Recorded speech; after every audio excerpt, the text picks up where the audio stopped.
Hello दोस्तों, आज की इस वीडियो में मैं कैसी दुनिया के बारे में बताएंगे जहां जाने के बाद कोई वापस नहीं आता। दिन में देखने में सब कुछ नॉर्मल लगता है, लेकिन रात होते ही सब कुछ बदल जाता है और यह एक भयानक रूप ले लेता है। रात होते ही वहां इंसान जैसे दिखने वाले मॉन्स्टर्स जंगल से बाहर निकलने लग जाते हैं और इंसानों का शिकार करना चालू कर देते हैं। आज हम डिटेल में बताएंगे फ्रॉम सीजन 1 की पूरी कहानी, वो भी मेन कैरेक्टर हिडन मिस्ट्रीज सारे क्लू के साथ, जो शायद आपने नोटिस नहीं किया होगा। तो वीडियो को एंड तक जरूर देखें, क्योंकि इस स्टोरी का हर एक छोटा क्लू आगे जाकर बहुत ही इम्पोर्टेंट रोल लेता है। कहानी की शुरुआत होती है एक छोटे से मिस्टीरियस टाउन से, जहां रहने वाले लोग नॉर्मल नहीं है, क्योंकि ये सभी लोग यहाँ फंसे हुए होते हैं। कोई भी इस टाउन से बाहर नहीं जा सकता, और अगर कोई रोड पकड़कर बाहर जाने की कोशिश भी करता है तो कुछ देर बाद वही रोड उसे वापस उसी टाउन में लेकर आ जाती है। यानी यह जगह एक एंडलेस लूप की तरह काम करती है। टाउन के लोगों के लिए यह सब एक भयानक सपना बन चुका था और उन लोगों ने इसे अपनी किस्मत मान लिया था। लेकिन सबसे बड़ा डर रात को होता है, क्योंकि रात होते ही जंगल से मॉन्स्टर्स निकलने लगते हैं। ये मॉन्स्टर दिखने में बिल्कुल इंसान जैसे होते हैं, इंसानों की तरह हंसते हैं, बात करते हैं और बहुत पोलाइटली लोगों को बाहर आने के लिए कहते हैं। लेकिन जैसे ही कोई गलती से दरवाजा खोलता है, वे उसे बेहद दर्दनाक तरीके से मार डालते हैं। इसी वजह से टाउन के सभी लोग रात में अपने घरों को लॉक करके रखते हैं और भूल कर भी अपने घर से बाहर नहीं निकलते हैं। इसी दौरान मैथ्यूज फैमिली,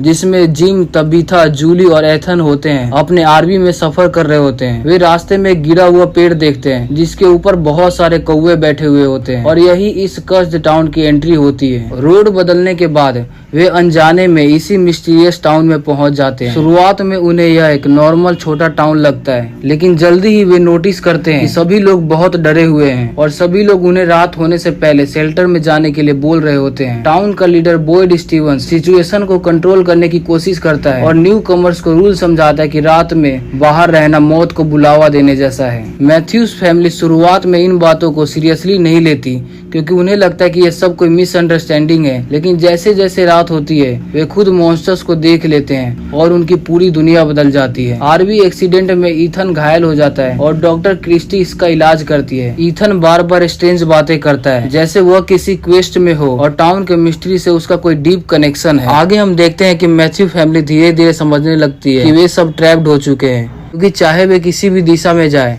रोड घुमाकर उन्हें वापस उसी टाउन में ले आती है। इस एपिसोड में टाउन की पूरी स्ट्रक्चर एक्सप्लेन होती है। कुछ लोग नॉर्मल हाउसेस में रहते हैं तो कुछ लोग कॉलोनी हाउसेस में, जहां रूल्स कम स्ट्रिक्ट हैं, और लोग हॉरर के बीच भी फ्रीडम के साथ जीने की कोशिश करते हैं। जूली कॉलोनी हाउस के लाइफस्टाइल से प्रभावित होती है, क्योंकि यहाँ लोग नॉर्मल लाइफ जीने की कोशिश करते हैं। वहीं विक्टर नाम का एक मिस्टीरियस आदमी ईथन से बॉन्ड बनाता है। विक्टर देखने में सोशली ऑकवर्ड और क्रीपी लगता है, लेकिन हिंट्स मिलने लग जाते हैं कि वो बचपन से इस टाउन में फंसा हुआ है और बाकी सभी लोगों से ज्यादा इस टाउन के बारे में जानता है। बॉयड पूरे टाउन का इमोशनल बर्डन उठाए हुए दिखाई देता है, क्योंकि हर रात किसी भी व्यक्ति की जान जा सकती है। मैथ्यूज फैमिली की इस टाउन में पहली रात होती है। रात होते ही पूरे टाउन में अफरा तफरी का माहौल हो जाता है। इसी दौरान मॉन्स्टर्स बाहर निकलने लग जाते हैं। अब फैमिली को समझ आ जाता है कि बॉयड सच बोल रहा था। एक मॉन्स्टर खिड़की के बाहर खड़ा होकर बड़ी शांति से मुस्कुराता है। यही चीज उन्हें और ज्यादा टेरिफाइंग बनाती है, क्योंकि वो नॉर्मल इंसानों की तरह बिहेव करते हैं। बॉयड किसी तरह फैमिली को सेफ जगह तक लेके जाता है, लेकिन उसी रात एक और फैमिली गलती कर बैठती है। एक छोटी लड़की खिड़की खोल देती है, क्योंकि बाहर खड़ी मॉन्स्टर वुमेन उसे बड़े प्यार से बुला रही होती है, और फिर पूरा परिवार मारा जाता है। आगे की कहानी में हमें टाउन के कुछ रूल्स के बारे में पता चलता है। इस टाउन में सर्वाइव करने के लिए सबसे इम्पोर्टेंट चीज होती है टेल्समैन। ये छोटे मिस्टीरियस स्टोन होते हैं, जिन्हें घर के अंदर रखने से मॉन्स्टर्स घर के अंदर नहीं आ पाते। बॉयड को ये टेल्समैन से जंगल में मिले थे, तब से लोग समहाउ सर्वाइव कर पा रहे हैं। टाउन 2 ग्रुप्स में बटा हुआ है। पहला ग्रुप में टाउन रेसिडेंट्स होते हैं और दूसरे ग्रुप में कॉलोनी हाउसेस होते हैं। टाउन वाले डिसिप्लिन लाइफ जीते हैं, जबकि कॉलोनी हाउस में लोग फ्री लाइफस्टाइल फॉलो करते हैं। कॉलोनी हाउसेस में रिलेशनशिप्स और रूल काफी ओपन होते हैं। जूली कॉलोनी हाउसेस को ज्वाइन करने का फैसला करती है, क्योंकि वो फैमिली टेंशन से दूर जाना चाहती है। तबीथा मीनवाइल इमोशनली स्ट्रगल कर रही होती है। वो अपने बच्चों को लेकर लगातार चिंतित रहती है। जूली कॉलोनी हाउसेस की तरफ इमोशनली शिफ्ट हो रही होती है, जिसे तबीथा को लगता है कि उसकी फैमिली धीरे धीरे टूट रही है। ईथन अभी भी स्ट्रेंज बातें कर रहा होता है। वह टाउन को किसी फैंटेसी क्वेस्ट की तरह डिस्क्राइब करता है। उसकी इनोसेंट बातें कई बार हिडन क्लूज की तरह लगती हैं। विक्टर इस एपिसोड में और मिस्टीरियस बन जाता है। वह ईथन के साथ बैठकर ड्राइंग्स बनाता है। उसकी ड्राइंग सिर्फ आर्ट नहीं लगती, वे वार्निंग्स जैसी लगती है। विक्टर रिवील करता है कि उसने बचपन में पूरे टाउन के लोगों को मरा हुआ देखा था। यह सीन बहुत डिस्टर्बिंग होता है, क्योंकि विक्टर की वॉइस और एक्सप्रेशन से फील होता है कि उसने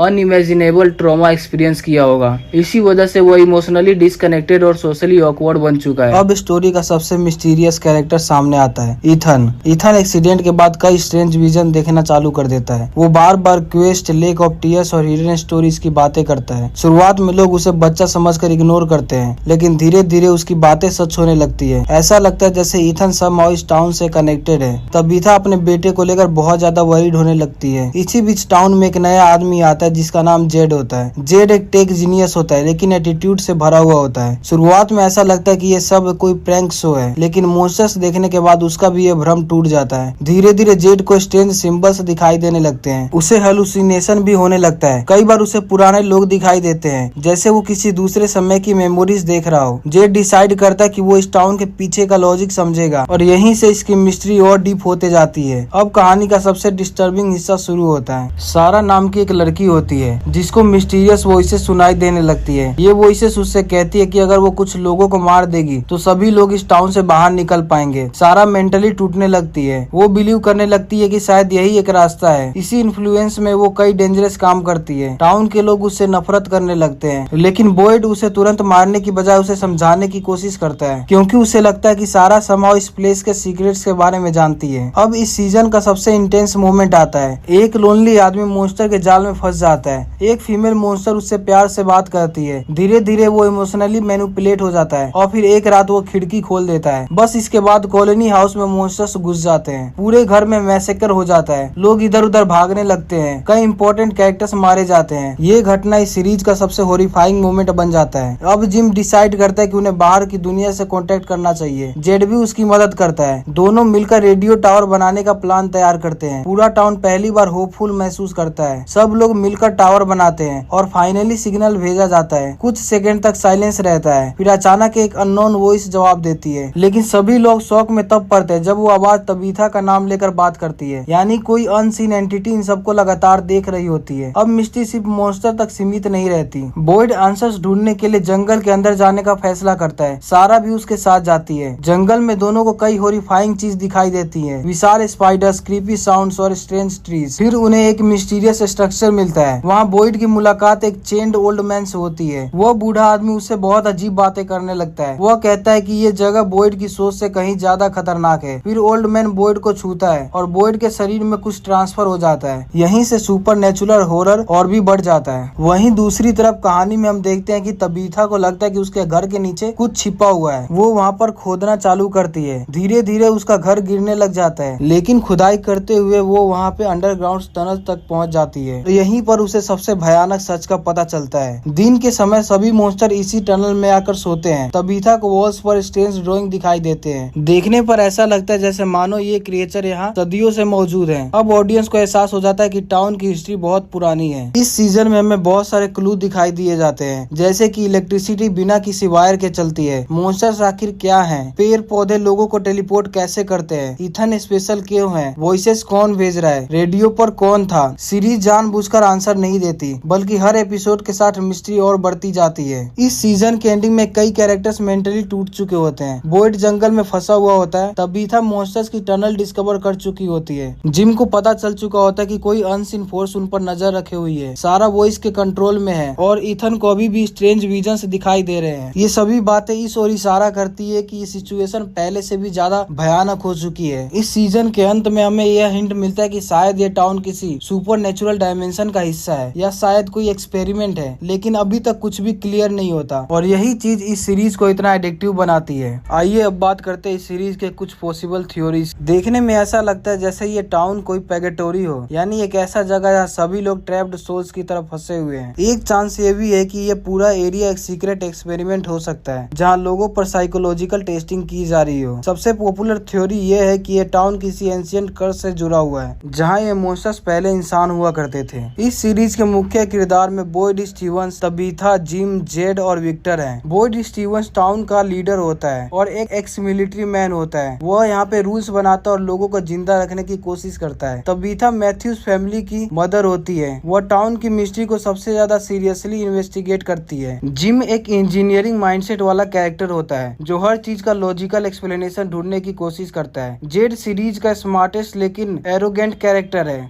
स्टार्टिंग में वो बहुत सेल्फिश लगता है, लेकिन बाद में मिस्ट्री सोल्व करने में वो बहुत ही क्रूशियल रोल निभाता है। विक्टर इस सीरीज का सबसे मिस्टीरियस आदमी है। वह बचपन से ही इस टाउन में फंसा हुआ है और शायद सबसे ज्यादा इस टाउन के सीक्रेट्स वही जानता है। तो दोस्तों, ये थी फ्रॉम सीजन 1 की कंप्लीट स्टोरी। अगर आपको वीडियो पसंद आई हो तो लाइक जरूर करें और कमेंट करके बताएं कि आपको कौन सी थ्योरी सबसे अच्छी लगी है। क्या ये सुपर नेचुरल कर्स है, एक्सपेरिमेंट है या फिर कुछ और ऐसे ही कंप्लीट वेब सीरीज एक्सप्लेनेशन के लिए हमारे चैनल को सब्सक्राइब करना मत भूलें।